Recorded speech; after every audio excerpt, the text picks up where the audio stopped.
Bismillahirrahmanirrahim. Dear students, Assalamu alaikum.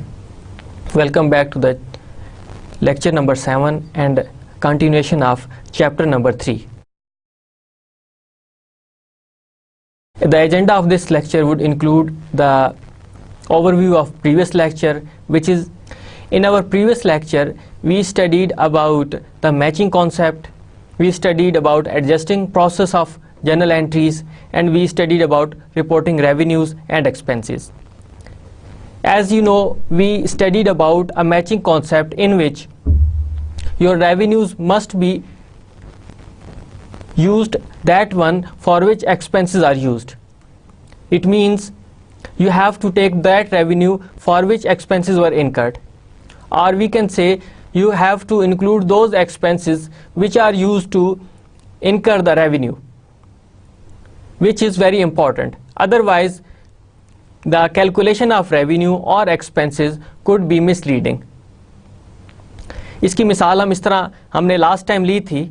आपने एक advertising का एक्सपेंस लिया था.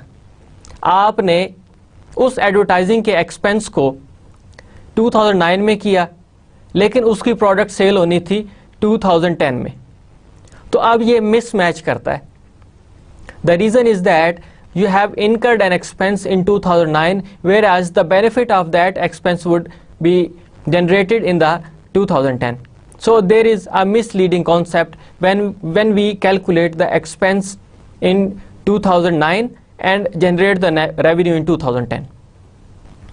In adjusting process, we have seen that there are some other expenses which are automatically incurred. So though no explicit information is provided, आपको कोई special एक journal entry नहीं बताई जाएगी कि आपने ये जर्नल एंट्री की है, अब उसके बाद आपने इसकी ये ट्रांजैक्शन करनी है और इस ट्रांजैक्शन के बाद अब आप इसको पोस्ट करेंगे लेजर में. वो आपको अलग से बताया जाएगा. अब उसी को हम नेक्स्ट वीक कंटिन्यू करेंगे, क्योंकि ये हमारे एक अकाउंटिंग साइकिल का प्रोसेस है. फिर हमने रिपोर्टिंग रेवेन्यूज़ और एक्सपेंसेस के बारे में पढ़ा कि आपके पास कैसे आपने रिपोर्ट करना है रेवेन्यूज़ को और कैसे रिपोर्ट करना है आपने एक्सपेंसेस को. इसका भी ताल्लुक आपकी मैचिंग कॉन्सेप्ट के साथ बनता है कि आपने किस रेवेन्यू को रिपोर्ट करना है और किस एक्सपेंस को आपने किस एक्सपेंस के साथ रिपोर्ट करना होता है. इसमें हमने ये भी पढ़ा था कि आपके पास एक अक्रूअल बेसिस ऑफ अकाउंटिंग होता है और एक आपके पास कैश बेसिस ऑफ अकाउंटिंग होता है. कैश बेसिस ऑफ अकाउंटिंग में you have to calculate those journal entries in which cash is received और you have paid a cash. You have made an inflow of cash और you have made an inflow outflow of cash. Cash या तो आपने receive की है या आपने cash पे की है. ये आपकी कैश बेसिस ऑफ अकाउंटिंग होती है, जो कि आपको मिसलीडिंग इंफॉर्मेशन भी देती है. ये इसका डीमेरिट बनता है, ये इसके डिसएडवांटेज भी है. लेकिन जाहिर है ये अकाउंटिंग का प्रोसेस है. कुछ ऑर्गेनाइजेशन को ये बेनिफिट में होता है, कुछ ऑर्गेनाइजेशन को नहीं होता. कुछ ऑर्गेनाइजेशन सिर्फ अपना सिस्टम ही कैश पर चलाती है, उनका क्रेडिट पर कोई काम नहीं होता. तो they always ask about this cash basis of accounting. उसकी जितने भी आपका अकाउंटिंग सिस्टम बनता है वो सारे सारा कैश के थ्रू ही बनता है. अब आप मार्केट में जाएं, जाकर देखें, आपके पास कुछ लोग ऐसे भी हैं जो क्रेडिट पर काम ही नहीं करते. आपने एडवांस पेमेंट करनी होती है, क्योंकि कुछ ऐसी प्रोडक्ट्स होती हैं जो मार्केट में आने से पहले ही उनकी बुकिंग हो जाती है. वो जो बुकिंग होती है that is always done through cash. तो आपको फिर उसकी ज़रूरत ही नहीं पड़ती कि आप उसको क्रेडिट पे करें. आपके पास फॉर एग्जांपल हमारे पास एक एंग्रो का बिजनेस है. इस वक्त मार्केट में उसकी प्रोडक्ट्स की डिमांड बहुत ज़्यादा है, तो जितने भी बायर्स होते हैं वो एडवांस में उनकी बुकिंग करवाते हैं. और बुकिंग सिर्फ ये नहीं है कि आपने सिर्फ उसको फ़ोन पे बुक करवा दिया या जर्नल एक एग्रीमेंट कर लिया. उसमें बुकिंग में आपको एडवांस कैश पे करनी पड़ती है. तो आपकी वो कैश बेसिस ऑफ अकाउंटिंग है, क्योंकि वो कैश रिसीव कर रहे हैं. और अगर उस प्रोडक्ट को बनाना है उसके लिए सप्लायर्स को अब मैन्युफैक्चरर ने पे करना होता है तो वो भी कैश के थ्रू ही पे किया जाता है, क्योंकि उसके पास एडवांस कैश आ चुकी है और उसने अब एडवांस कैश पे भी करनी होती है। तो पूरी की पूरी एक चेन होती है, ये इस चेन के थ्रू आपका बिजनेस चलता है। तो they use cash basis of accounting, but this type of accounting is very limited, क्योंकि जब तक आप क्रेडिट पे काम नहीं करेंगे आपका बिजनेस नहीं चलेगा। आप मार्केट में जाके देखें, लोगों ने जो सोल प्रोप्राइटरशिप का काम कर रहे हैं उन्होंने अपने बेहिसाब खाते बनाए हुए होते हैं। आप छोटी छोटी शॉप पे भी चले जाएं तो वहां पे भी क्रेडिट का काम हो रहा होता है, लेकिन एक्चुअली सेल्स तो है वहां पे, तो वो फिर अपने एक खाते में लिख लेते हैं। अब पार्टनरशिप लेवल पे चले जाएं तो वो जो आपके क्रेडिट है वो थोड़ा ज़्यादा हो जाएगा, उसका लेवल हाई हो जाएगा। जो छोटी अमाउंट है अब वो बड़ी अमाउंट हो जाएगी, उसमें टाइम पीरियड भी ज़्यादा हो जाएगा। लेकिन जो सोल प्रोप्राइटर है वहाँ पे तो लोग उससे मंथली या डेली या वीकली बेसिस पे परचेज करते हैं, और फिर जब महीने का एंड होता है लोगों को सैलरीज मिलती हैं तो वो पेमेंट करते रहते हैं। पार्टनरशिप में आपका 1 महीने से ज़्यादा भी हो जाता है, 6 महीनों तक भी लोन चला जाता है, क्रेडिट चला जाता है। लोग पार्टनरशिप बिजनेस में ये चीज़ें परचेज करते हैं और फिर उसको यूज़ करते हैं, और उनकी हो सकता है पेमेंट वो 3 महीनों में करें, 6 महीने में करें, या अगर if they have a longer period of agreement even they can pay in 1 year of time. लेकिन जब आप कॉर्पोरेशंस के लेवल पे बात करते हैं, जो हमारे third type of business organisation है, there is a complete process of credit. उसके लिए एक प्रोसेस होता है कि आपने पहले एक रिक्विजिशन देनी होती है, उसके बाद उसकी अप्रूवल होती है, फिर आगे उसको भेज दिया जाता है उस अप्रूवल को रिकमेंडेशंस के बाद, और फिर पूरे के पूरे ऑथेंटिकेशन होने के बाद फिर वो एक प्रोसेस बन जाता है। ये सारे का सारा काम आपका क्रेडिट पे चलता है। जब आप क्रेडिट पे काम कर रहे हैं सेल और परचेज की, तो then we use accrual basis of accounting. That accrual basis of accounting explains that whether you have received cash or not, if even you have done a sale, you have to record in your books of accounting. आपने अगर कोई चीज उधार पर cell की है या purchase की है तो आपने उसके अपने बुक्स में लिखना होता है, लेकिन कैश बेसिस ऑफ अकाउंटिंग में आपने सिर्फ उस वक्त उसको रिकॉर्ड करना है जब आपने कैश रिसीव की या आपने कैश पे की। लेकिन मैंने आपको बताया है कि that is used a very limited area, a limited scale of business. लेकिन जब हाई लेवल पर आप काम कर रहे हैं, हाई लेवल पर आपका बिजनेस है, then you have to use accrual basis of accounting. आप कंपनीज की एनुअल रिपोर्ट्स उठाकर देखें तो वहां पर आपको उनकी फाइनेंशियल स्टेटमेंट्स में कितना कुछ नजर आएगा कि दे have a loan, they have receivables, they have a payables. आपको बेशुमार ऐसे आइटम्स नजर आएंगे जिसमें आपके पास वेजेस पेएबल है, अकाउंट्स पेएबल है, नोट्स पेएबल है, और पता नहीं कितने आइटम्स हैं जिनके साथ पेएबल्स लगा होता है। तो जब आपके पास वो पेएबल्स लग गया है या आपके पास रिसीवेबल्स लग गया है, तो they are using accrual basis of accounting. आपके पास वो सारे का सारा काम क्रेडिट पे चल रहा है, और वो क्या ये रहे हैं कि जरूरी नहीं है कि सिर्फ और सिर्फ क्रेडिट पे चले, कैश प्लस क्रेडिट दोनों चीजें आपकी शामिल हैं कि you have made a sale on credit, that is a part of accrual basis of accounting. You have made a sale at a cash, तो you are still using accrual basis of accounting. So it means that whether you are making a sale in a loan, in a receivable or cash, so you any transaction that is made, so you have to record. When you are recording any transaction, whether you have received a cash or not, so you are using accrual basis of accounting. और सारी corporations में इसी को use किया जाता है।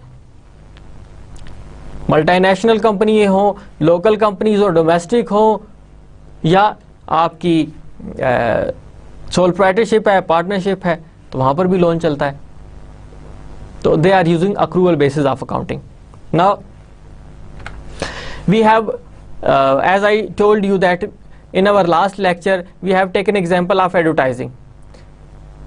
In this way we have said that any organization who has made a advertising campaign for a product that would be completed in 2010 and would be readily available for sale in 2010, whereas you are making an advertising campaign in 2009.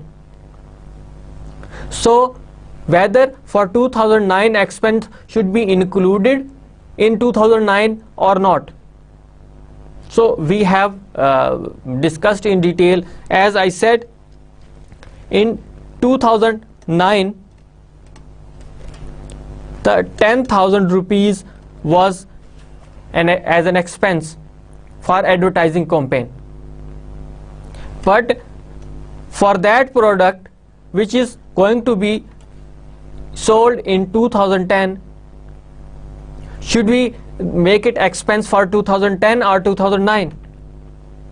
Now we have to make a matching concept, because that expense was made in 2009 but the product would be sold in 2010.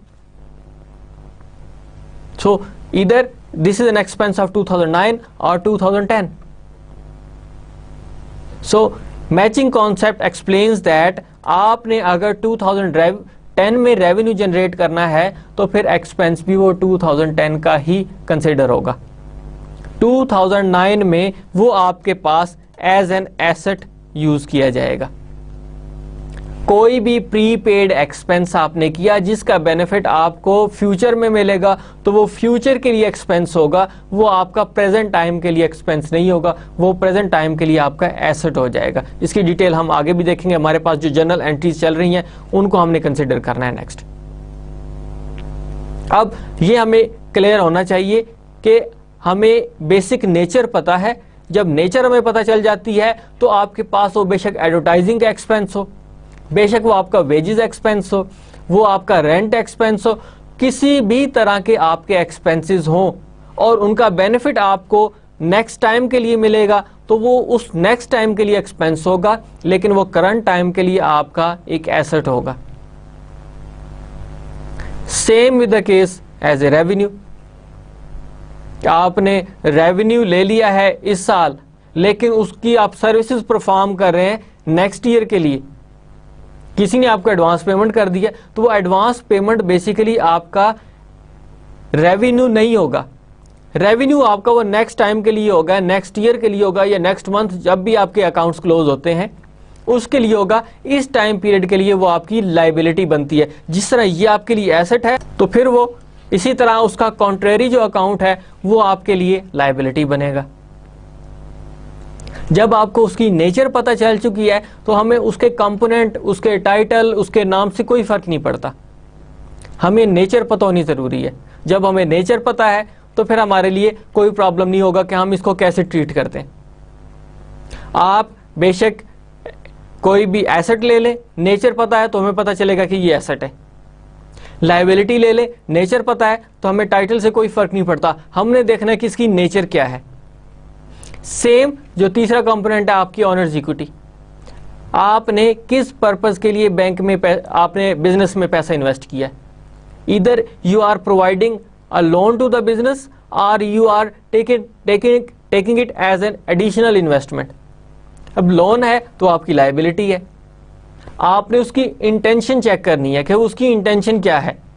आपके पास यहाँ पर जो आपने expense किया था advertising का, उसकी इंटेंशन ये थी कि हमने फ्यूचर में बेनिफिट लेना है, तो वो फ्यूचर का आपका एक्सपेंस होगा, अब का एक्सपेंस नहीं होगा। वो आपके पास यहाँ पर लायबिलिटी है, आपने कोई रेवेन्यू लिया, किसी ने आपको एडवांस पेमेंट की आपकी सर्विसेज के अगेंस्ट कि जिसकी सर्विसेज आपने फ्यूचर में देनी है, तो वो फ्यूचर के लिए रेवेन्यू है, अब के लिए वो आपकी वो लायबिलिटी है। एसेट हो सकता है आपके लिए, तो लायबिलिटी भी इसी तरह है। वो सेम आपने ऑनर्स इक्विटी में क्या दिया है, you have provided a loan और as an additional investment. Loan है तो वो फिर उसका सेपरेट कंपोनेंट होगा, वो आपका पेएबल होगा, और सेम आपकी ऑनर्स इक्विटी तीसरा कंपोनेंट बन जाएगा आपके लिए। So I hope this is an understandable for you कि मैचिंग कॉन्सेप्ट क्या है, कि आपने जिस रेवेन्यू के लिए एक्सपेंस किया है तो वो उस रेवेन्यू में से माइनस होकर आपका नेट प्रॉफिट देगा, ना कि आप पिछले पीरियड में जाके उसको माइनस करते रहे। सेम रेवेन्यू भी आपका वही होगा कि जिसके लिए आपने एक्सपेंसेस किए हैं, आपने वो एक्सपेंसेस उसमें शामिल करने हैं, और आपने रेवेन्यू भी वही शामिल करना है कि आपका वो टाइम पीरियड क्या है जिसके अगेंस्ट आपने सर्विसेज परफॉर्म कर दी हो।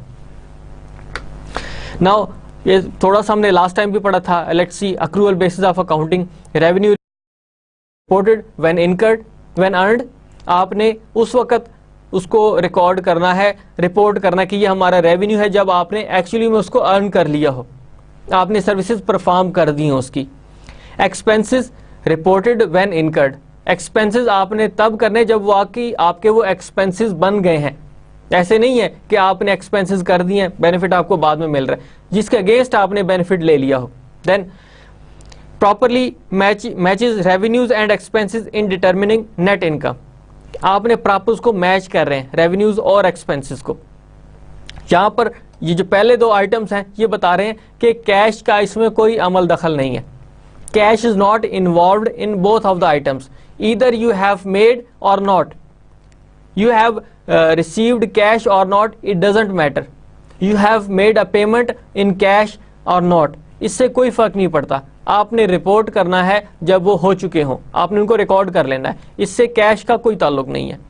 देन आपके पास फोर्थ वन है, requires adjusting entries at the end of period, जब आपने वो काम कर लिए हैं पहले ये तीन आप काम कर चुके होते हैं, तो फिर आप एडजस्टिंग एंट्रीज फाइंड आउट करते हैं, वो आइडेंटिफाई करते हैं कि क्या इनकी एडजस्टिंग एंट्रीज होनी है या नहीं है। अब पिछली हमने एग्जांपल देखी थी एडवर्टाइजिंग की, उसमें आपने ये चेक किया था कि क्या इसका एक्सपेंस ये बनता है कि नहीं बनता। जब आपका 2000 आ जाता है तो फिर आपको कोई नहीं बताएगा कि अब आपका एडवर्टाइजिंग एक्सपेंस ट्रीट करेंगे कि नहीं करेंगे। You do have to your own self कि now it has become an expense, now we will treat it as an expense and we will put it in the income statement, और उसको हम assets में से निकाल लेंगे। Now that was unadjusted trial balance. It means that we did not make any adjustment, we did not do any adjusting entries, कुछ भी हमने नहीं किया था, as it is जो हमारे पास ऑलरेडी था उसको हमने यूज किया और उसके बैलेंसेस हम यहाँ पर ले आए। आपके पास this is an area of assets, normal balance, this is your area of credit liabilities plus owners equity. यहाँ पर आपकी ये स्टेटमेंट ऑफ ऑनर्स इक्विटी का पार्ट है, ये आपकी इनकम स्टेटमेंट का पार्ट है, और ये आपके एक्सपेंसेस का पार्ट है। अब ये तो अनएडजस्टेड ट्रायल बैलेंस है। इस अनएडजस्टेड ट्रायल बैलेंस में से हमने देखना है कि किन किन आइटम्स को हमने एडजस्ट करना है।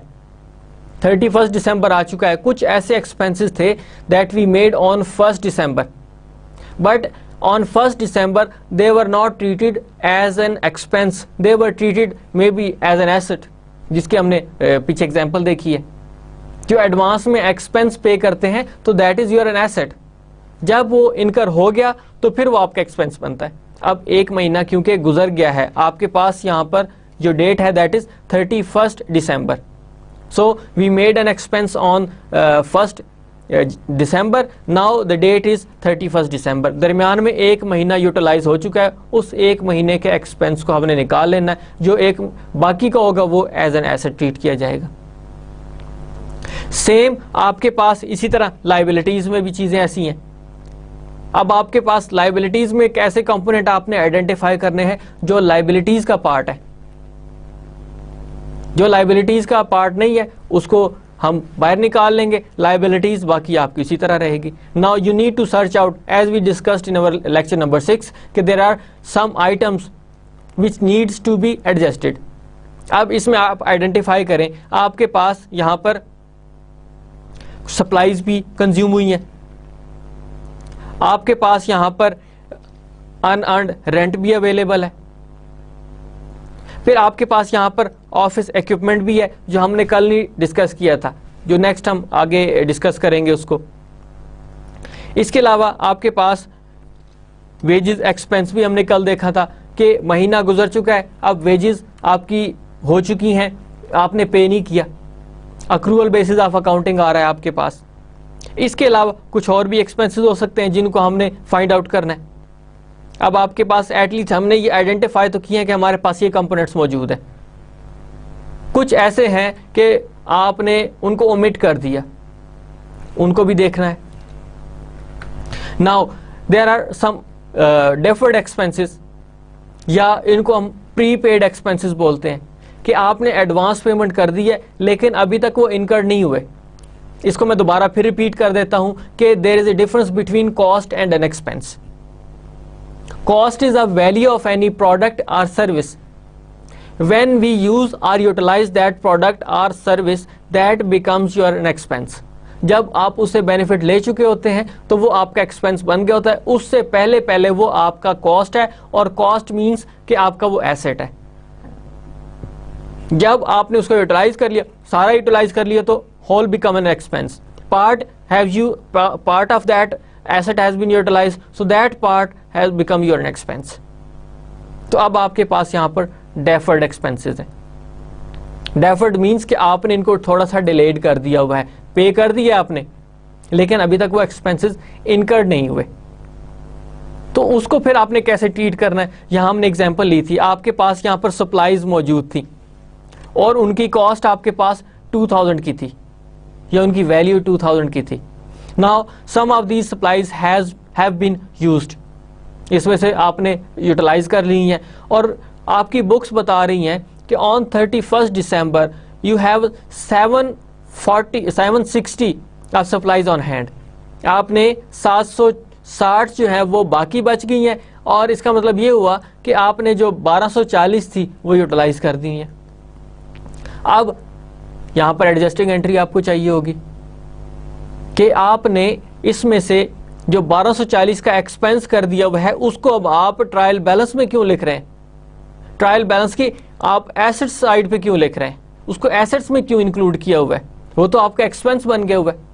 अब देखें इसका इफेक्ट कहां पे होगा कि आपके पास यहां पर वो एसेट में लिखा हुआ है, और आपके पास यहां पर कुछ और सप्लाईज एक्सपेंसेस भी मौजूद है. ये 800 की पार्ट इसका है, लेकिन लिखा आप उसको एसेट में रहे. फिर तीसरे नंबर पे ये आता है कि आपने इसको इनकम स्टेटमेंट में लेके जाना, आप इसको बैलेंस शीट में क्यों लिख रहे हैं. तो ये भी आपका काम है उसको एडजस्ट करना. आप उस 1240 को आप अपने एक्सपेंसेस में लेके आएंगे. अगर आप उसको एक्सपेंस में नहीं लिखते तो उसका क्या इफेक्ट हुआ, फिर वो आपकी इनकम को जो है वो हाई शो करेगा. अगर आप नहीं लिखेंगे, एक एक्सपेंस है उसको आपने माइनस करना था अपने इनकम में से, जो आपने रेवेन्यू जनरेट किया था उसमें से. Now you are not deducting, तो यहाँ पे एक एम्बिग्युइटी आ रही है, यहाँ पर प्रॉब्लम आ रहा है. तो फिर आपने एडजस्टिंग एंट्री करनी है. अब ये बेसिकली मैं डिटेल में इसलिए जा रहा हूँ कि हमने लास्ट लेक्चर में इसको जनरली देखा था, अब हम इसको डिटेल में देख रहे हैं. अब हमारे पास लास्ट लेक्चर का आइडिया मौजूद है, इसकी डिटेल हम टोटल क्लियर करेंगे. नाउ उसके बाद हमारे पास प्रीपेड इंश्योरेंस थी. इस प्रीपेड इंश्योरेंस में आपके पास ये 2400 की अमाउंट जो आपने एडवांस में पे की थी, ये भी आपके डेफर्ड एक्सपेंस का पार्ट है जिसको आपने इंक्लूड करना था. अब ये दरमियान में मैं जनरल एंट्रीज और लेजर्स को स्किप कर रहा हूं, क्योंकि हमने इसको कल अपने जो लेक्चर था, लास्ट लेक्चर था लेक्चर नंबर 6, उसमें बड़े डिटेल से देखा था कि उसको कैसे इंक्लूड किया जाता है. तो अब इसको मैं सिर्फ सिंपल हाईलाइट कर रहा हूं कि आपने कैसे कैसे इसको करना है. अब now we have a prepaid insurance 2400. We paid that amount on 1st December. Now the time period is when we are closing our accounts, that is December 31st. So we have utilized 1 month insurance. जब आपने उसको utilise कर लिया हुआ है तो वो आपका एक्सपेंस बन गया. अब आपने उसको एडजस्ट करना है, और हमने देखा था कि ये आपकी 2400, इसको डिवाइड करें 24 मंथ्स के साथ, तो पर मंथ आपकी इंश्योरेंस बन रही है 100 की. आपका महीना गुजर गया तो अब आपके पास ये 100 का एक्सपेंस बन गया हुआ है. अब इसका अगर आप इस एडजस्टिंग एंट्री को नहीं करेंगे तो उसका क्या प्रॉब्लम आ रहा है आपके पास. आपका बेसिकली ये 100 का एक्सपेंस है. अब उस एक्सपेंस को हम इनकम स्टेटमेंट में नहीं लेके जा रहे, हम उसको बैलेंस शीट के एसेट साइड पे लिखा हुआ है. जब आपने उसको एक्सपेंस ही मेंशन नहीं किया तो ऑटोमेटिकली आपकी इनकम स्टेटमेंट में इनकम बहुत हाई शो होगी.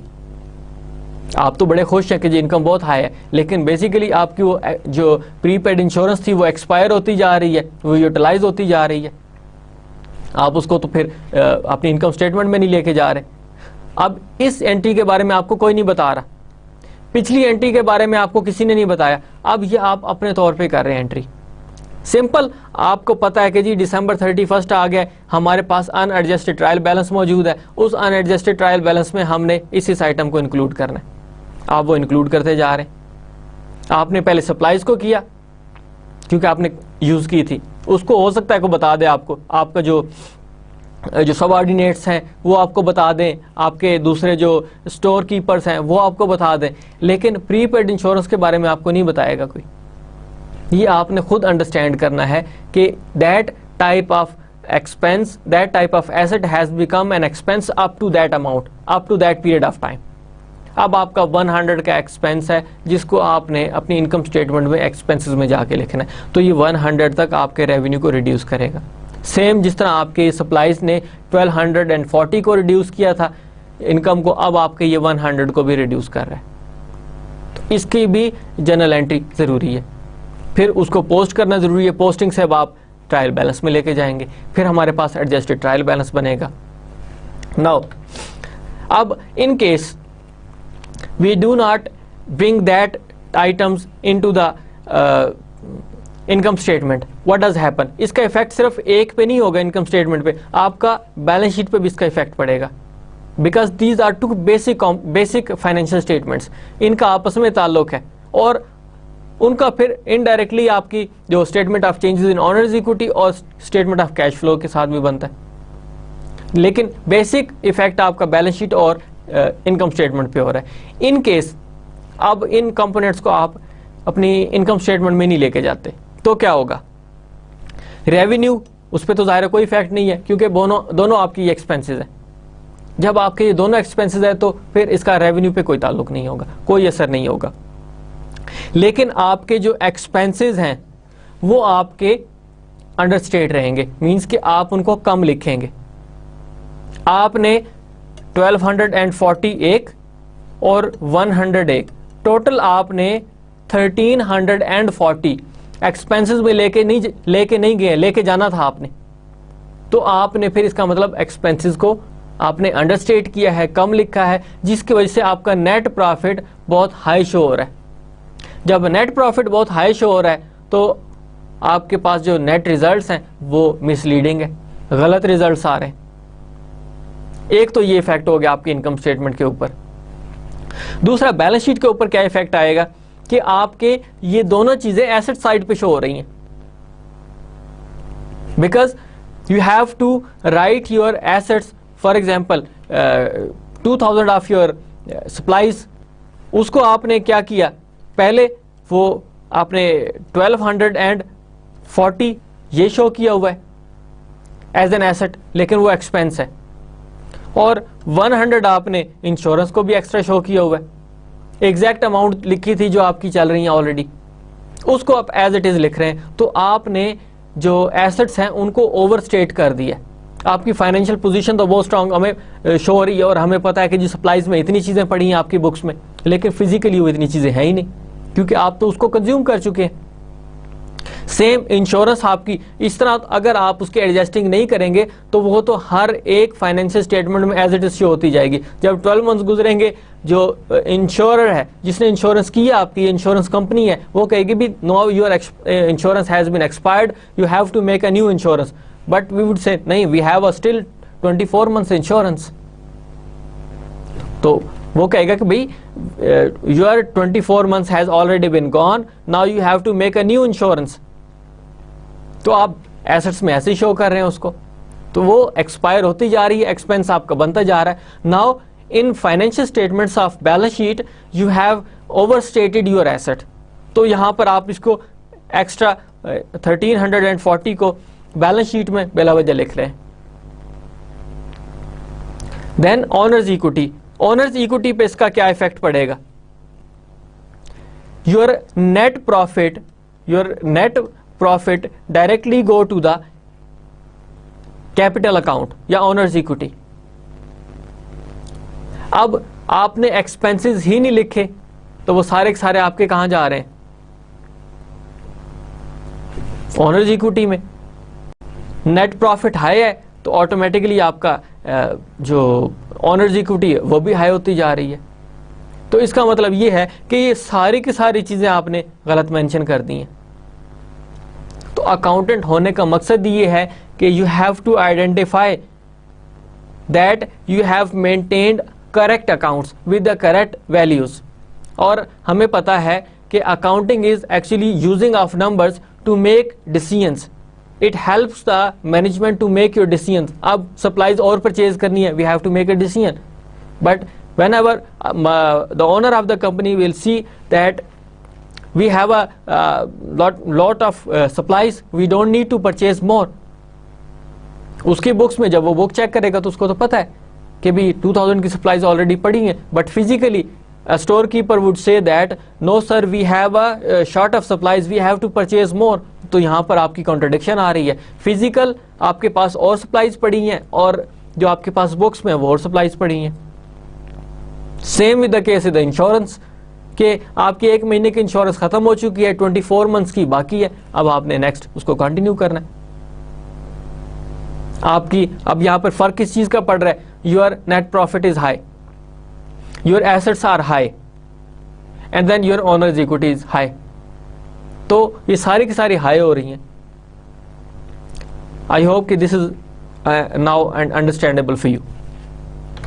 Now deferred revenues, as we already discussed that we have received a money as a revenue, but this is not a revenue until unless we performed services or we sold out our product. जब तक हम उनको वो services नहीं perform कर लेंगे उस वक्त तक हमारा वो रेवेन्यू नहीं होगा, बेशक हमें कोई एडवांस में कैश दे जाए। हमारे पास वो बेसिकली लाइबिलिटी होती है। जब तक हम उसकी सर्विसेज नहीं देंगे उसके अगेंस्ट वो जो हमने कैश रिसीव की है, या हम अपनी प्रोडक्ट को सेल आउट नहीं करेंगे। अब हमने आइडेंटिफाई किया इसमें से, वो कहता है कि 3 months rent ₹360 was received on December 1st. As of December 31st, only ₹120 has been earned. We received cash 360 on 1st December, but now the time period is 31st December. So we have earned 121 month rent. वो वहाँ पे जिसको हमने rent पे जगह दी थी वो वहाँ पे 1 महीना गुजार चुका है। जब उसका महीना गुजर चुका है तो वो महीने तक का हमने रेंट उससे अर्न कर लिए। अब उसमें हमने सर्च आउट करना है। अब हमारे पास तो बड़ी सिंपल वैल्यूज हैं एग्जाम्पल के लिए, but in general we have a very complicated items, we have a very complicated values. उसमें तो एक एक दिन काउंट किया जाता है जब आप पर डे के हिसाब से कैलकुलेशंस कर रहे होते हैं। Now we have received 360 rupees as an advance rent, that is liability until unless the 3 months are gone, that becomes your revenue. अभी 1 महीना गुजरा है तो 1 महीने का आपने रेवेन्यू जनरेट कर लिया। 360 आपने रेवेन्यू रिसीव किया, but that is not your revenue, that is your unearned revenue. Now 360 divided by 3 months, that is equal to 120. Now on December 31st you have earned a revenue of 120. यहाँ पर आपने earn कर लिया हुआ है। अब इसको आप रेवेन्यू ट्रीट करेंगे, बाकी आपका अनअर्नड रेवेन्यू है या अनअर्नड रेंट है वो आपके लिए एक लाइबिलिटी है। Now we will make a effect, what is the effect of these omitting adjusting entry. अब रेवेन्यू आपने 120 का अर्न किया जिसको आपने मेंशन नहीं किया, तो आप बेसिकली रेवेन्यू कम लिख रहे हैं। आपका रेवेन्यू कम है वो, उसको आपने लिखना है। अब कैसे? ये अमाउंट आपने छोड़ दी जो आपको लिखनी चाहिए थी। ऑलरेडी आपके पास और भी रेवेन्यूज मौजूद थे, but that specific amount was omitted. You did not mention in your revenue 120 that is earned. तो फिर आप और जो रेवेन्यू है उसको आपने अंडरस्टेट कर दिया, कम लिख दिया हुआ है। कम लिखने का इफेक्ट क्या होगा? जिस तरह एक्सपेंस आपने कम लिखे थे उसका क्या इफेक्ट हुआ, इसी तरह आपने रेवेन्यू कम लिखा है तो उसका क्या इफेक्ट हुआ। You have to see now your net profit would be understated, क्योंकि आपने रेवेन्यू कम लिखा तो अब आपके पास जो नेट प्रॉफिट है वो भी कम आ रहा है 120 का. That is an income statement area. Now balance sheet. Assets correctly stated because there is no effect of that revenue on your assets, whereas in the liabilities you are writing 360 but out of that 120 you have already earned. आपने 31 दिसंबर को उसको earn कर लिया हुआ है, तो वो तो अब आपका रेवेन्यू बनता है ना, और उतने से आप लाइबिलिटी अपनी रिड्यूस कर रहे हैं. आप तो उसको लाइबिलिटीज को 360 ही लिखे जा रहे हैं, लेकिन अब आपकी वो लाइबिलिटी 240 बाकी बच गई है, तो you are overstating your liabilities. यही अगर आपका जो ओनर है वो देखेगा इन फाइनेंशियल स्टेटमेंट्स को, वो कहेगा कि यार ये लाइबिलिटी आप कम ही नहीं कर रहे हैं, कोई सर्विसेज परफॉर्म नहीं कर रहे हैं आप लोग. आपने जो रेंट एडवांस में रिसीव किया था वो कहाँ जा रहा है? So you have to mention that this liability is reduced up to that amount. Nobody would tell you. उसने तो आपको रेंट, जो टेनेंट था उसने तो आपको रेंट देना था, वो दे दिया. Now this is your responsibility to make adjustments in your trial balance, that we have deducted this amount from the liability and we have put it in the income statement. Your liability is reduced with the amount of rupees 120. और इस 120 जो आपने income earn किया है, इसका क्या effect होगा? हमने देखा है ये आपकी नेट इनकम को इंक्रीज करती है. जब नेट इनकम को इंक्रीज किया तो ऑटोमेटिकली ये अमाउंट आपकी ऑनर्स इक्विटी में जाएगी.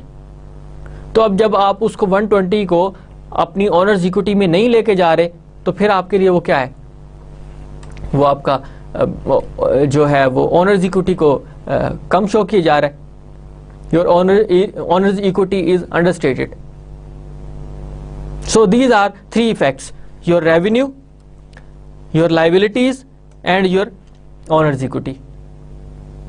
कहाँ पर इसका इफेक्ट आप खुद इसका जो है वो आइडिया कर सकते हैं कि एक जनरल एंट्री को आप ना करें तो उसका क्या इफेक्ट होगा उसके ऊपर. Now accrued expenses, as we have already discussed in our previous lecture. Accrued liabilities. Expenses basically are incurred but you did not record them. कैसे? आपके पास at the end of December accrued wages amounted to rupees 250 currently. Wages expenses is understated and there is no liability shown for these wages. आपने services तो ले ली अपने employees से, but you did not mention in your financial statements. आपका expense हो चुका है वो ऑलरेडी, आप पे करें या ना करें, because we are studying about accrual basis of accounting. Wages has already been done, people have performed their services but we did not record them in our books. Now this is our responsibility to identify that item and put it in our financial statements, proper books of accounts. इस wages को हमने लेके जाना है और adjust करना है जाके. आपके पास ये 250 के अमाउंट है जिसका कहीं पे जिक्र नहीं है. अब आपसे जो बेसिकली लेबर है वो तो डिमांड करेगी, sir we have perform this service, now please give us this 250 rupees. How you will identify? अगर इसको नहीं करेंगे तो फिर क्या होगा? बेसिकली आपका एक्सपेंस तो है, आपने कैश पे नहीं की, और हम इसको ऑलरेडी देख चुके हैं कि एक्सपेंस का इफेक्ट क्या होता है, वो आपकी नेट इनकम को कम करता है. जब आप उसको एक्सपेंस मेंशन ही नहीं कर रहे तो आपकी जो नेट इनकम है वो ओवरस्टेट होगी. आपको मेंशन करना है यहाँ पे, तो नेट इनकम आपकी हाई शो हो रही है. इसका ताल्लुक आपकी एसेट्स के साथ नहीं है, क्योंकि आपने कहीं पे कोई कैश न पे की है न रिसीव की है आपने कैश. सिंपल एक एक्सपेंस हुआ जिसको आपने रिकॉर्ड नहीं किया, उसके अगेंस्ट जब आप कैश या रिसीव या पे नहीं करते तो फिर आपकी लाइबिलिटी जनरेट हो रही होती है. आपको जनरल एंट्री में मेंशन किया जाएगा कि you have received cash, you have made this payment. जब आपने वो कर लिया तो इट मीन्स आपने कैश किया हुआ है काम. लेकिन यहां पर आपके पास वो कह रहा है कि expenses has already been incurred, now we have to record that expense. एक आपने वेजेस एक्सपेंस कर दिया, उसके दूसरा क्रेडिट क्या होगा, एक्सपेंस इंक्रीज हुआ, डेबिट किया, और अगर वो उसकी क्रेडिट साइड में आपकी या तो आप कैश देंगे या आप लायबिलिटी जनरेट कर रहे हैं, तो आप यहाँ पर लायबिलिटी जनरेट कर रहे हैं अपनी, तो आपने यहाँ पर लायबिलिटीज को अंडरस्टेट किया 250 से, you did not mention your liability, so it means that you have understated your liabilities, कम लिखा है आपने 250 की अमाउंट से लायबिलिटीज को। ऑनर्स इक्विटी में आपकी नेट इनकम डायरेक्टली जाती है आपकी ऑनर्स इक्विटी में, तो जब आप इस एक्सपेंस को मेंशन नहीं कर रहे तो आपकी ऑनर्स इक्विटी भी हाई शो हो रही है। आपका नेट इनकम हाई है तो आपकी ऑनर्स इक्विटी में वो जब अमाउंट इंक्लूड होगी तो वो भी ओवरस्टेट करेगी। एक्रूड रेवेन्यूज या एक्रूड एसेट्स, इसका क्या इफेक्ट होगा, ये कौन से आइटम्स हैं, opportunities in corporation provided ₹500 in services during December for which customer has not been billed. ये वो चीज थी जो आपकी रेंट का टोटली अपोजिट है, आपने वहां पर एडवांस रेंट लिया, वो आपकी लायबिलिटी बन गई। लेकिन इस केस में जो आपके पास ये केस है, इस केस में आपके पास आपने सर्विसेज तो परफॉर्म कर दी लेकिन उसके अगेंस्ट आपने कैश रिसीव नहीं की, उसका कोई बिल वगैरह नहीं बना। Now you have to make a bill, you have performed your services, it means that you have made services and now this is your revenue because you have already performed your services. कोई cash पे करे या ना करे that is a separate issue, but you have performed your services, you have generated your revenue, तो आप उसको अपनी इनकम में मेंशन करेंगे। मेंशन नहीं करेंगे तो उसका क्या इफेक्ट होगा आपके पास, हमने ये तो देखा था कि कैश नहीं मिल रही है तो आपका वो अकाउंट रिसीवेबल बन रहा है, आपका account receivable is a part of your asset that is increased, we will make a debit of account receivable with the amount of 500 and credit would be your revenue, increase in revenue would be credited, so revenue performed या fees and whatever the title that goes with the name of your services. Now what happens if you are not recording your revenue, same just like a revenue you are omitting with a 120 rupees जो आपने rent के through किया था। अब आपके पास ये आपने कम mention किया है 500 से, आपने सर्विसेज परफॉर्म कर रही हैं, रेवेन्यू आपका बन गया, क्योंकि we are using accrual basis of accounting कि whether you received cash or not it doesn't matter, you have performed your services, that becomes your revenue. कोई बाद में देता है, कोई जल्दी देता है, या कैश के थ्रू देता है, इससे हमारा कोई फर्क नहीं पड़ता। You have performed your services, now you have to record in your books of accounts, आपने उसको मेंशन करना होगा। अब क्या हुआ, जब आप अपने रेवेन्यू को नहीं मेंशन कर रहे तो your revenue is understated, you have mentioned your revenue with a less amount of 500, 500 से अपने रेवेन्यू को आपने कम लिखा है, उसको आपने लिखना था।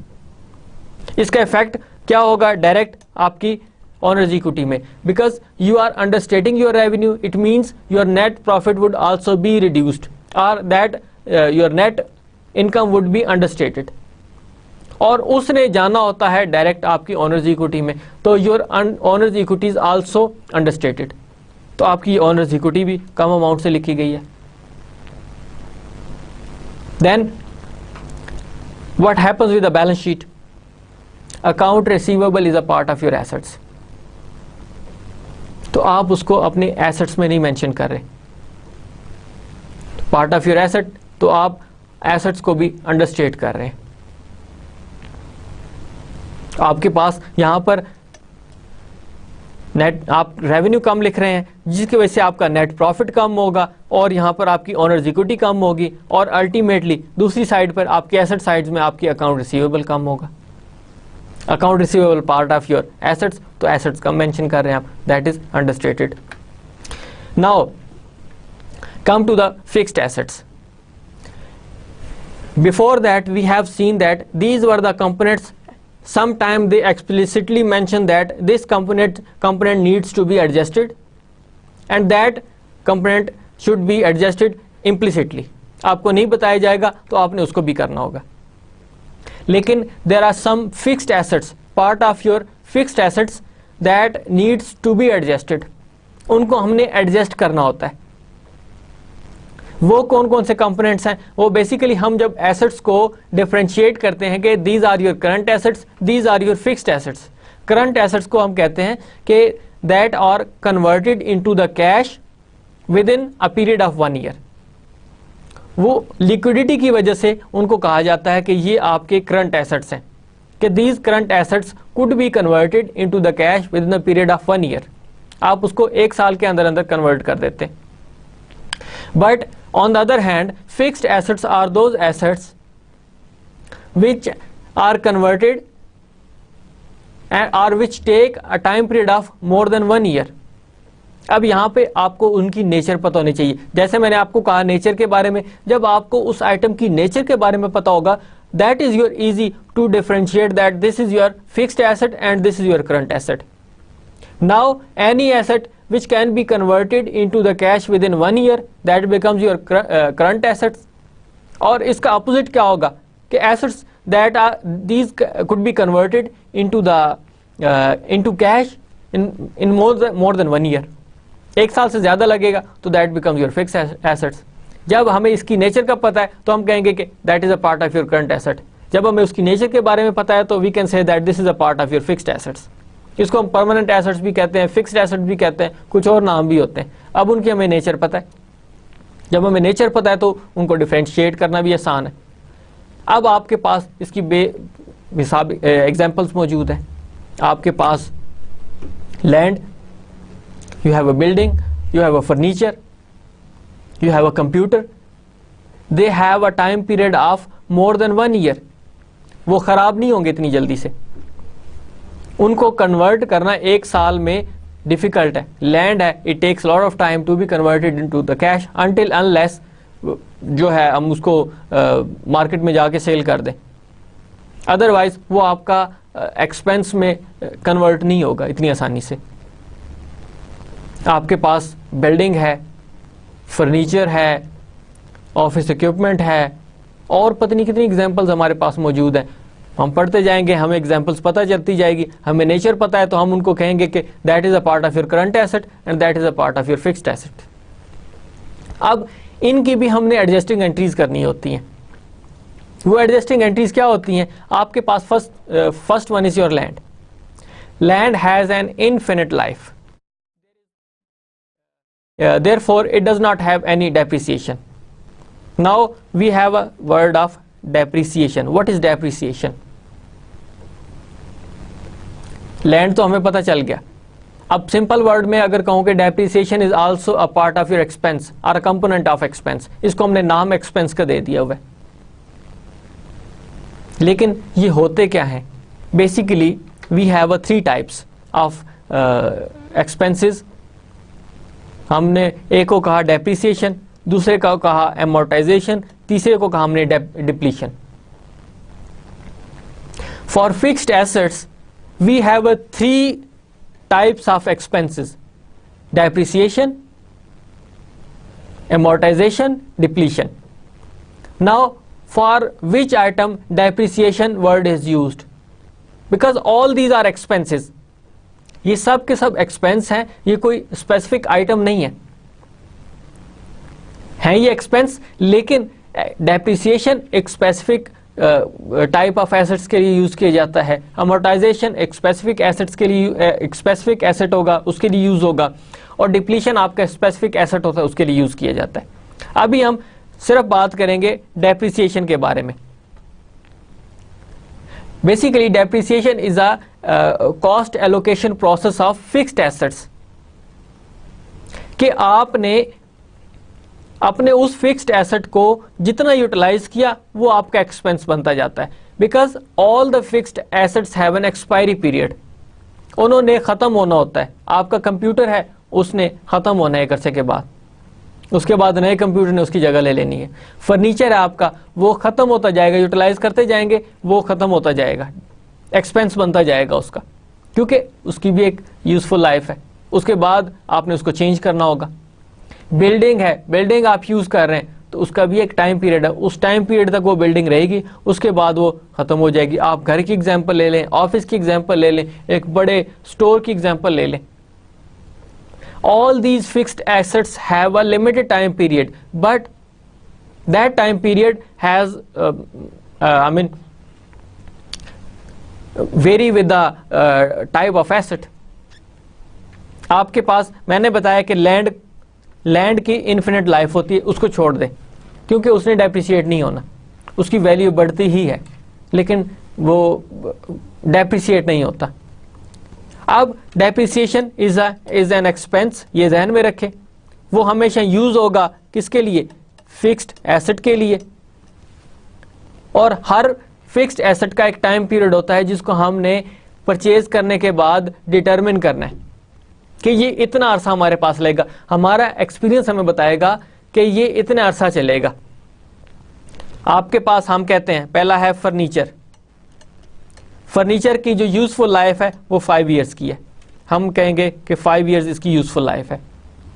हमने बिल्डिंग परचेज की, बिल्डिंग की यूजफुल लाइफ हम कहते हैं 20 इयर्स है। कंप्यूटर है, कंप्यूटर हमने परचेज किया, उसकी यूजफुल लाइफ हम कहते हैं कि जी 2 इयर्स है। अब हमने डिटरमिन कर लिया है कि किसकी कितनी यूजफुल लाइफ है, उसके हिसाब से हम उसको कहेंगे कि इसने इतना अरसा चलना है। अब जब इतना अरसा चलना है तो फिर इतना अरसा ही उसने डेप्रिशिएट होना है, उसकी डेप्रिसिएशन बनती जाएगी, उतना एक्सपेंस गुजरता जाएगा।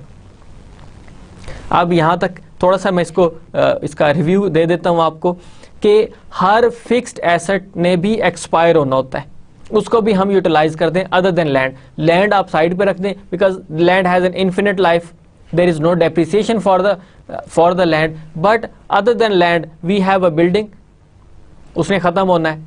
We have a furniture, they have a term of useful life, उसको हम खुद कह सकते हैं जितनी हिफाजत करेंगे उसके मुताबिक उतना ही अरसा चल सकती है, लेकिन एक टाइम पीरियड होता है उसका। या हम उसको रिप्लेस भी करते हैं कि ये इसका फैशन ख़त्म हो गया, अब इसको हम रिप्लेस करें। We have a computer, computer आप कहते हैं कि जी हमारी वो ज़रूरत पूरी नहीं कर रहा क्योंकि नया कंप्यूटर हमने लेना है, उसका प्रोसेसर हाई है, उसके रैम उसकी हाई है, तो वो हमारी वर्किंग को फुलफिल नहीं कर सकता। उसकी हार्ड डिस्क पहले कम थी, अब जो हमें अच्छा कंप्यूटर चाहिए जिसकी वर्किंग भी स्पीड से चले, तो वो हमें फिर उसको हमने रिप्लेस करना होगा। तो वो जो दरमियान में टाइम पीरियड है, इसका मतलब वो एक्सपायर होता जा रहा है। जितना हम यूटिलाइज करते जाएंगे उतना ही वो आपका एक्सपायर होता जाएगा आपके पास। और एमोर्टाइजेशन और डिप्लीशन इसको हम बाद में जो है वो किसी और लेक्चर में हम डिस्कस करेंगे। अभी डेप्रिसिएशन है। Depreciation is an expense, it is a cost allocation process for a specific period of time of a fixed asset, ये ध्यान में रखें आप। Now building, a building has a limited life, infinite life नहीं है इसकी एक लिमिटेड लाइफ है। So it must be depreciated, इसने एक टाइम पीरियड के बाद डेप्रिशिएट होना है, इसने एक्सपेंस होना है, इसने ख़त्म हो जाना है। डिपेंड करता है कि 10 साल चले, 20 साल चले, 30 साल चले, हो सकता है 50 साल भी चल सकती है। Now the counter account used in adjusting entries accumulated depreciation of building. अब फॉर एग्जांपल एक सिंपल एग्जांपल लेते हैं, building. We purchased a building for example 1 lakh, 1 lakh की हमने कोई बिल्डिंग परचेज की है और हम कहते हैं कि इसने 10 साल चलना है। तो a simple and easy way of expense is divided by 10 years. इसको इससे क्रॉस करें। Now we have a 10,000 of as an expense of depreciation. 1 साल इसने 10 ईयर्स चलना है, आपके पास ये 10 ईयर्स का टाइम पीरियड है, इसका 10 ईयर्स इसने चलना है और 10 ईयर्स के बाद ये बिल्डिंग आपकी एक्सपायर हो जाएगी, ये यूटिलाइज नहीं हो सकेगी और हर साल फिर हम इसको 10,000 एज एन एक्सपेंस ट्रीट करते रहेंगे। उस एक्सपेंस को हम कहेंगे कि depreciation expense of a building. उसके लिए स्पेसिफिक एक हम टर्म यूज करते हैं, एक्यूमुलेटेड डेप्रिसिएशन। पहले साल आपकी 10,000 की डेप्रिसिएशन है, दूसरे साल आपकी प्लस 10,000 हो जाएगी, तो टोटल अब एक्यूमुलेटेड डेप्रिसिएशन आपकी 20,000 शो होगी। तीसरे साल ऐड होती जाएगी। अब हम ये क्यों एक्यूमुलेट करते जा रहे हैं? हमने बैलेंस शीट में करना क्या है? बेसिकली बिल्डिंग में से हम हर साल 10,000 माइनस करेंगे. When we have a time period of 10 years we would say that our building has already been expensed. उससे हम उसको सेल करें या कुछ उसको तोड़ दें या उससे कुछ स्क्रैप मिले, that is a part of issue, separate part of issue.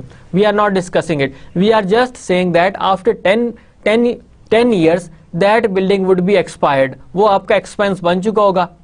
हम उसको 10 साल के बाद अपनी बुक्स में नहीं लिखेंगे, वो ख़त्म हो चुकी होगी.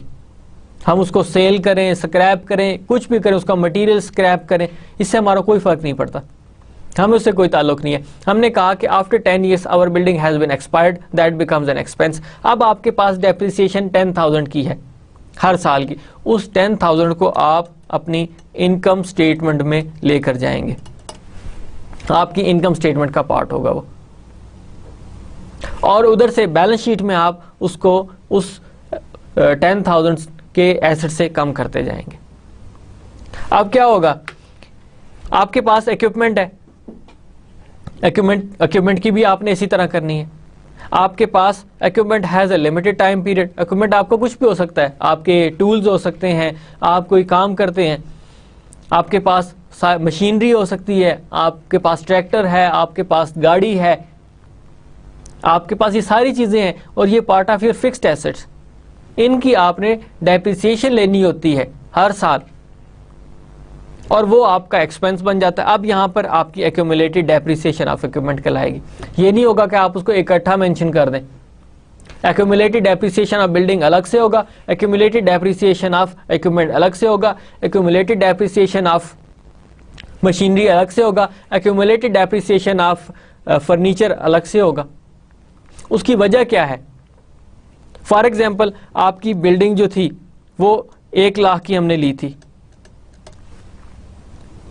अब उसमें से माइनस आपने 10,000 किया पहले साल. Now we have 90,000 of building.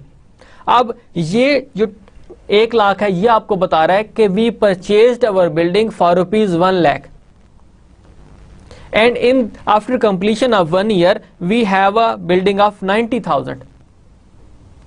ये हर साल की फाइनेंशियल स्टेटमेंट आपको बताएगी. नेक्स्ट ईयर आप जाएंगे, again you have to mention 1 lakh. Now accumulated depreciation is 20,000. Building is at this stage 80,000.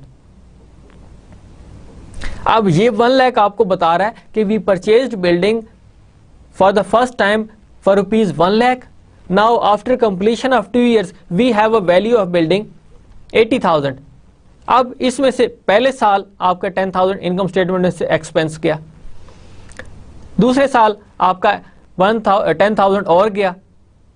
आपने हर साल 10,000 करना है जिसको आप इनकम स्टेटमेंट में से लेके जाएंगे. अब आपके पास जो वैल्यू मौजूद है वो 80,000 की है. सेम इक्विपमेंट के साथ भी आपने इसी तरह करना है. इक्विपमेंट आपने फॉर एग्जांपल 10,000 का परचेज किया था और इसकी useful life for example 5 years थी. आप इसको डिवाइड करें तो हर साल इसकी 2,000 की डेप्रिसिएशन एक्सपेंस बनता है. तो अब अगर अपने बुक्स में लेके जाएंगे आप, तो बुक्स में आपने मेंशन करना है कि आपने बिल्डिंग इक्विपमेंट आपने 10,000 का परचेज किया. After completion of 1 year now we have 8,000 of equipment, but that 2,000 is your as an expense. First time जब परचेज किया था तो वो हमने 10,000 का परचेज किया था. अब इस वक्त हमारे पास इसकी वैल्यू है 8,000. मशीनरी होगी, मशीनरी के भी साथ आपने इसी तरह करना है. So I hope that this is now understandable for you कि how depreciation is generated and depreciation journal entry would not be explicitly mentioned in your accounts. Nobody would tell you that this is your depreciation journal entry and now you have to record, post it in the ledger account and then put it in the trial balance. Nobody would tell you. You have purchased for the first time, you mentioned that building would be working in working condition for 10 years, equipment would be working condition in 5 years, machinery would be working condition in 10 years. Now after completion of each year we have to generate a depreciation. अगर आप monthly करते हैं तो फिर आपने monthly basis पे करनी होगी डेप्रिसिएशन चार्ज, अगर एनुअल बेसिस पे करते हैं तो आपने एनुअल बेसिस पे करनी होगी। फिर सारे अकाउंट्स ही आपके मंथली हैं तो मंथली पे होंगे, एनुअल हैं तो वो एनुअल पे होंगे आपके accounts. Now that was example given in the book which I am now using it. Opportunities Incorporation estimates the depreciation on its office equipment to be rupees 50 for the month of December. उसकी general entry हम कैसे करेंगे? तो depreciation expense is a part of total expenses. तो expenses अगर आपके increase करते हैं तो उसको हम डेबिट करते हैं। Now depreciation expense is your 50 debit, accumulated depreciation office equipment credit. यहां पर आपका ये डेबिट एक्सपेंस और accumulated depreciation expense credit. Now we do not have both accounts, neither depreciation expense nor accumulated depreciation, so it means that we have to make again new accounts. आपने उनके laser अलग से बनाने होंगे। Ledgers नहीं बनाएंगे तो फिर आप, इसका मतलब ये है कि अपने अकाउंट्स में प्रॉपर जो अकाउंट्स है वो मेंटेन नहीं कर रहे। यही आपकी ट्रू रिफ्लेक्शन होगी अकाउंट्स की। आपके पास एक्यूमुलेटेड डेप्रिसिएशन ऑफिस इक्विपमेंट आपने क्रेडिट किया क्योंकि आप एक कॉन्ट्रा आइटम्स चला रहे हैं। बेशक वो आपका ऑफिस इक्विपमेंट हो, बेशक वो आपकी बिल्डिंग हो, आपके पास मशीनरी हो, आपकी ऑफिस व्हीकल हो, कुछ भी हो, आप हर एक का सेपरेट आइटम चलेगा। जब तक आप उसका सेपरेट आइटम नहीं चलाएंगे उस वक्त आपके ये अकाउंट्स मेंटेन नहीं होंगे। उनके सेपरेट अकाउंट्स मेंटेन करने जरूरी हैं। दूसरा अकाउंट आपका डेप्रिसिएशन एक्सपेंस का। डेप्रिसिएशन एक्सपेंस हमारे पास नहीं है, उसको हम मेंटेन करेंगे। अब यहां पर सिंपल यूज किया गया डेप्रिसिएशन एक्सपेंस, लेकिन अगर आपने डिटेल में जानना है तो you have to mention depreciation expense of what, इधर it is about a building और ऑफिस व्हीकल, ऑफिस इक्विपमेंट, आपका कंप्यूटर है, किस चीज का है ये भी आप मेंशन करना चाहें तो कर सकते हैं। Even your owner could ask you that you have to mention a separate depreciation of each component so that we should know कि किस आइटम का किस एक्सपेंस का किस आइटम से ताल्लुक है। ये आपने जो 50 की डेप्रिसिएशन चार्ज की है ये किसकी की है, या तो ये हो सकता है या फिर आप उसे बता सकते हैं कि this is accumulated depreciation of what account. लेकिन ये आपकी एक्यूमुलेट इकट्ठी होती रहती है, नेक्स्ट मंथ के लिए आपकी ये प्लस 50 ऐड हो जाएगा, इसमें वो बन जाएगी आपकी। फिर नेक्स्ट मंथ के लिए आपकी 50 और ऐड होती जाएगी। इसी तरह ये 50 हर मंथ का आपका ऐड होता जाएगा। तो आपके पास हर साल ऐड होती जा रही है।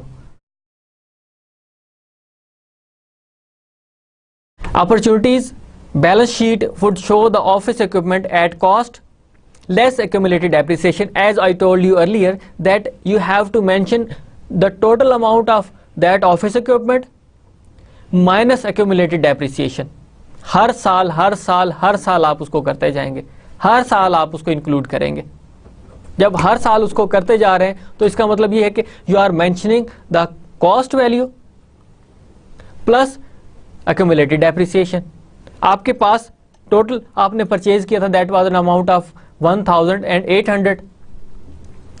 Now the accumulated depreciation was 50. At this stage we have 1750. That is a book value now. Book value means that at what amount you have purchased your product, purchased your fixed asset, and after deducting your accumulated depreciation, now the book value is 1750. Next year के लिए उसकी book value क्या होगी? आपके पास 1800 purchased value, या next month के लिए minus 100. Now the book value is 1700. In the next month, third month, the book value would be 1650. All the time you are deducting your depreciation and you are mentioning that up to this month we have an accumulated depreciation of 150. Now the book value is 1650. आप बता रहे हैं 1650 हमारी book value रह चुकी है अब तक. In case if you omit these transactions, these expenses, what does happen? Again go back to the nature of that type of component. आपके ये सारे के सारे एक्सपेंसेस हैं, सारे के सारे ये आपके एक्सपेंसेस हैं. और एक्सपेंसेस का इफेक्ट क्या होता है? We already know it. कि एक्सपेंस को अगर ओमिट कर दें, कुछ छोड़ दें, एक्सपेंस अगर मेंशन ना करें तो उसका फर्क क्या पड़ता है, उसका इफेक्ट क्या होता है? वो इफेक्ट आपका क्या होगा? एक्सपेंसेस आपका 50 से कम हो जाएगा. आप एक्सपेंसेस को अंडरस्टेट कर रहे हैं.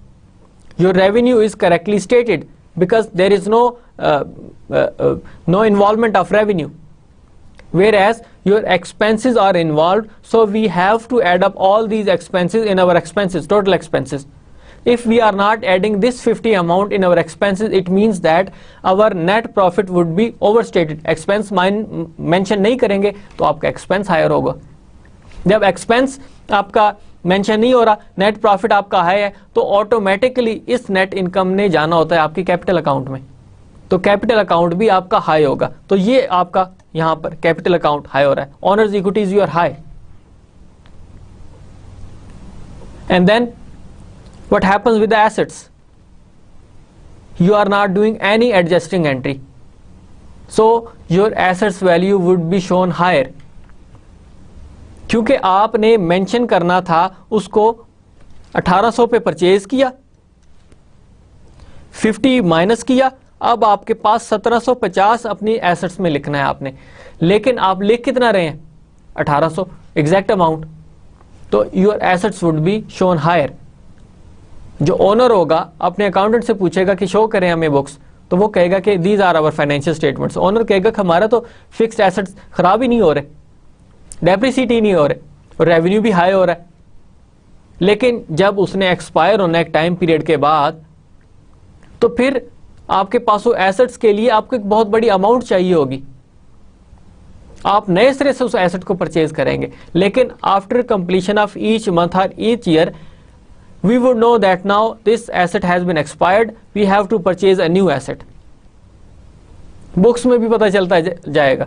अब वो जो अमाउंट, एक बड़ी अमाउंट से आपने एक बहुत बड़ा एसेट परचेज किया होगा, तो वो आप क्या अपने एक्सपेंसेस में शो करेंगे? आपने 1800 का नया परचेज करना है, या उस टाइम हो सकता है वो 20,000 को या 2000 को, तो फिर क्या करेंगे आप उसकी सारी की सारी अमाउंट को एक्सपेंस शो करेंगे जो आपने खत्म कर दी है, जो एक्सपायर कर दी है. जब आप उस 1800 को टोटल एक्सपेंस शो करेंगे तो आप तो लॉस में चले जाएंगे. So it means that each month we have to make an expense of that asset, that up to that amount we have utilised our asset. For example 50, we have utilised our asset up to amount of 50. Now after completion of that 50 we would reach on 1800. या तो हम उस सारे के सारे amount को at the end of the expiry 1800 कर दें, तो वो सारे के सारे हमारा प्रॉफिट की जगह लॉस में चला जाएगा. वो लॉस आपके ओनर्स इक्विटी को भी कम कर देगा. तो बेहतर ये है कि हम हर साल या हर महीने उसको एक्सपेंस ट्रीट करते रहें, उसकी छोटी सी अमाउंट को, और जब वो कंप्लीट हो जाएगा तो हम कहेंगे कि ये हमारा एक्सपायर हो गया, अब हम नया परचेज कर रहे हैं. Now up to that amount what we have discussed, we studied about a matching concept and the adjusting process. Then we studied about the reporting revenues and expenses, how we have to report our revenues, how we have to report our expenses. Either they are relevant to that period or some other period. Then we studied about deferred expenses, those which are already been paid but they are not yet incurred, so that would be the part of your assets. जब जितना expire होता जाएगा उसको हम expense treat करते जाएंगे, और जितना वो बच जाएगा उसको हम एसेट में रखते जाएंगे अपने.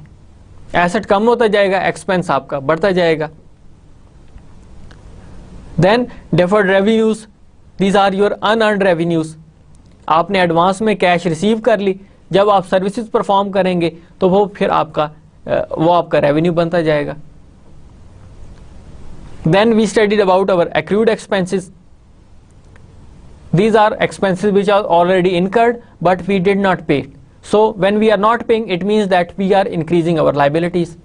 Although they are part of expenses, हम उसको income statement mention करेंगे, लेकिन on the other hand we would mention also in our liabilities as well.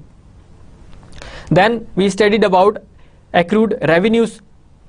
It means we have already earned our revenue, we have performed our services, we have sold out our products, but we did not receive any cash. So our revenues increased, we are putting it in the income statement, but on the other hand we are not receiving cash, we are creating a liability for our buyers. लेकिन हमारे लिए वो account receivable होगा। Account receivable is a part of your asset, so we have to mention in our account receivables. Then we studied about our fixed asset. In fixed assets, we have taken an example of office equipment. Although we have studied about our building, we studied the part of expense that is called depreciation. Depreciation is a cost allocation process of a fixed asset. Useful life हम consider करते हैं, जितनी भी होगी उसको हम divide करते हैं, हमारे पास हर एक मंथ की, हर साल की डेप्रिसिएशन आ जाएगी। उस डेप्रिसिएशन को हम एक्सपेंसेस में ऐड करते हैं और उससे नेट इनकम हमारी कम होती है। और after completion of that expiry period of our fixed assets, we will expire all of the amount and we will purchase a new product, new fixed asset. And finally, what is the effect of omitting these adjusting entries? We separately have already seen that if expenses are not omitted, if revenues are omitted, if liabilities are omitted, then what does happen? We have seen that there is an effect on the income, net income, expenses, we have effect on assets, we have effect on liabilities, we have effect on owner's equity. इससे फर्क नहीं पड़ता कि सब पे फर्क पड़ेगा, उसका इफेक्ट सब पे होगा. It could have effect on maybe 2 items, 3 items, or maybe it has an effect on all the items. So that is a part of our lecture number 7. After that, in our next lecture, we would study about a summary of omitting these adjusting entries, and after completion of these adjusting entries, we will make an adjusted trial balance. जितनी भी general entries हमने की थी उसका आपके trial balance पर कैसे effect पड़ता है, कैसे अमाउंट्स आपकी इंक्रीज या डिक्रीज होती हैं, वो हम देखेंगे. Then we will also make some analysis. So up to that amount, our lecture number 7 is completed. That was related to the chapter number 3. Thank you very much, and inshallah we will meet on lecture number 8. Thank you very much. Allah Hafiz.